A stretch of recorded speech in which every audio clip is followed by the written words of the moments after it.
Hi guys, welcome back to my YouTube channel. I'm here. It's been 4 weeks post-op. September 12th, 2016 was my surgery date. I had vertical sleeve gastrectomy with Dr. Darren Tischler at Hartford Hospital in Hartford, Connecticut.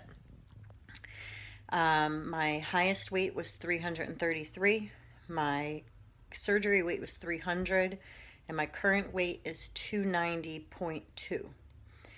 The scale has not been moving much at all. I've only lost 10 pounds since my surgery, so that's a full month, which is a little discouraging.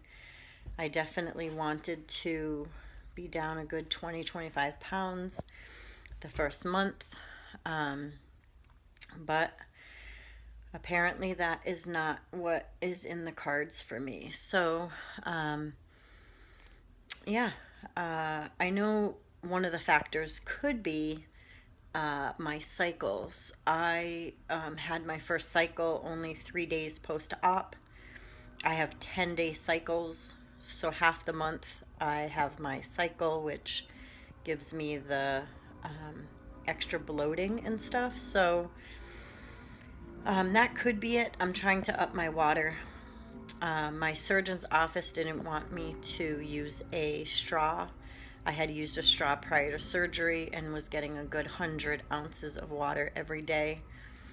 Then post-op, I went to a cup with like a flip lid, and it had like a hole this big. So I would gulp. I've had no problems gulping, sipping, anything. So I started doing that, but I tend to get some air as I'm gulping from that versus a straw. So I had watched some videos, and there was a couple of people, Lauren being one of them, who went to a straw even though she was told that a straw wasn't going to be the best thing, and she's had no problem. And I've had a straw now, a straw cup that I purchased at Bed Bath & Beyond for only $16. It's a 32-ounce stainless steel cup, which is nice, really nice, and it keeps your beverages cold for 24 hours. So I've had no issues. The only issue I'm really having is trying to remember not to drink while I'm eating, 30 minutes before and 30 minutes after. Otherwise, I'm not really having any issues as far as eating and drinking. Eating, I can have anything. I know I'm only 4 weeks post-op, but I've really had an easy time with the surgery.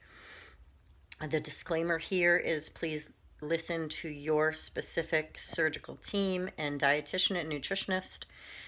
Mine all knew that I did a phenomenal job recovering, and that I was a quick healer, and that I was moving quickly through the phases of food.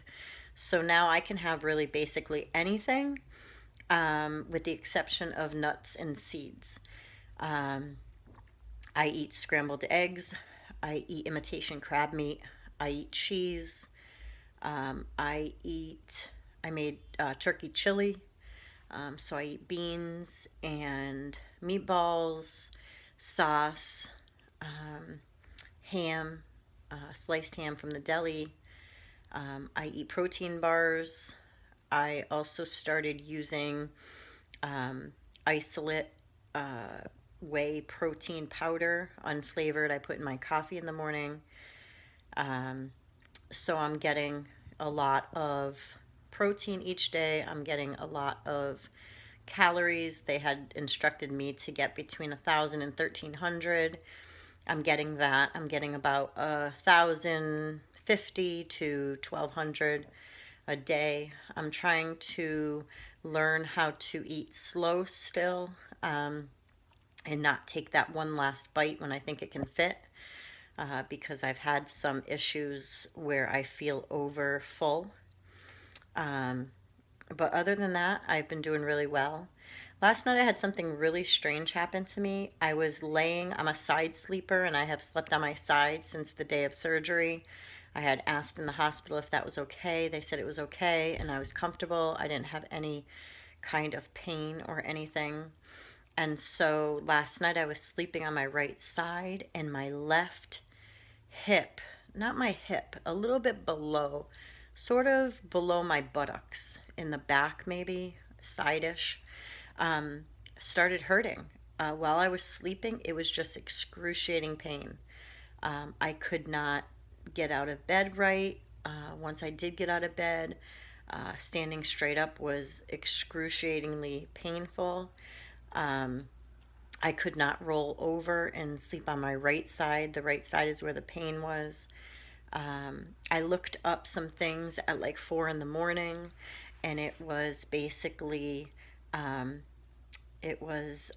talking about some people who have had weight loss surgery and they've had sciatica, or they've just had this sensation of pain and they've chalked it up to gas bubbles being trapped in there, which sounds weird to me.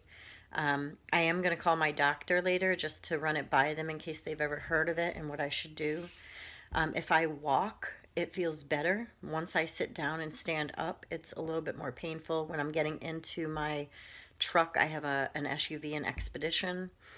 And so when I'm getting in and out of my truck, I get pain from it. So yeah, so I'm going to give them a call later just to find out what that's all about. The other thing that I'm kind of aware of, but trying not to obsess over, is the hair loss that I hear so much about. I know I'm only 1 month out. Sometimes it doesn't happen till month 3, month 6. It all depends. I know it doesn't happen to everybody. I'm really hoping it doesn't happen to me. I have extremely thin hair. My hair has never been colored. This is its natural color. So I take biotin, 5,000 milligrams a day. I know I had been following Chemistry Queen, and she did a whole thing about hair follicles and what happens. And she went into great detail about, they need to, if hair falls out, it's going to grow back. Biotin doesn't help you stop losing hair, it just helps the new hair come in. Things like that. So I have biotin shampoo and conditioner. I am taking the biotin. I get at least 80 grams of protein every day, mostly over 100 every day. I never dip below 80, probably like 85 every single day. I'm faithfully taking my multivitamin, faithfully taking my B12, my calcium citrate. I'm taking D3 and what's the other one? D3 and the biotin. So I'm faithfully taking those. So I'm hoping that doesn't happen to me, as I already have thin hair. I'm not sure if I should cut it, if I should wait. I'm really trying not to pin it up as much in a bun like I usually do. I might get one of those little clippy things that doesn't put a lot of pressure on it.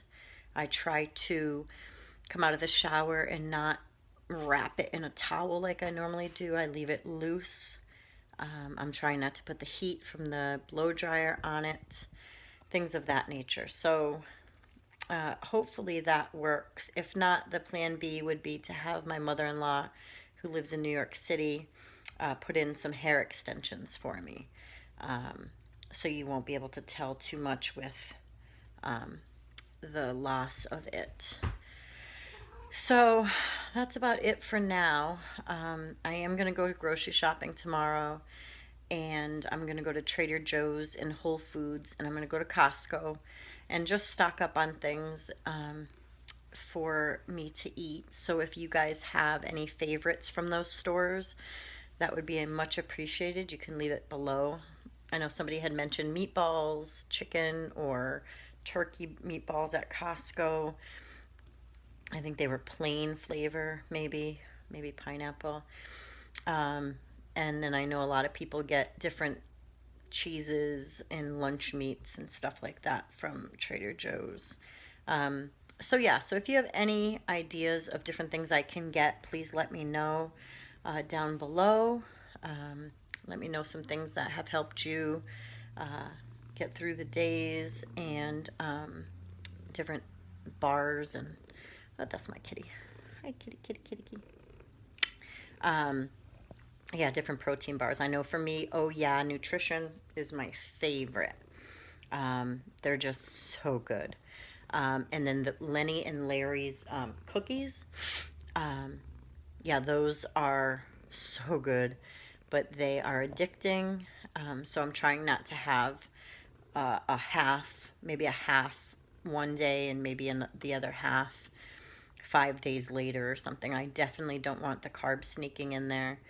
Um, so yeah, so that's it for now. If you have any questions, you want me to, talk about my surgery anymore or anything else, please let me know down below. And I hope everybody's doing great. All right, bye.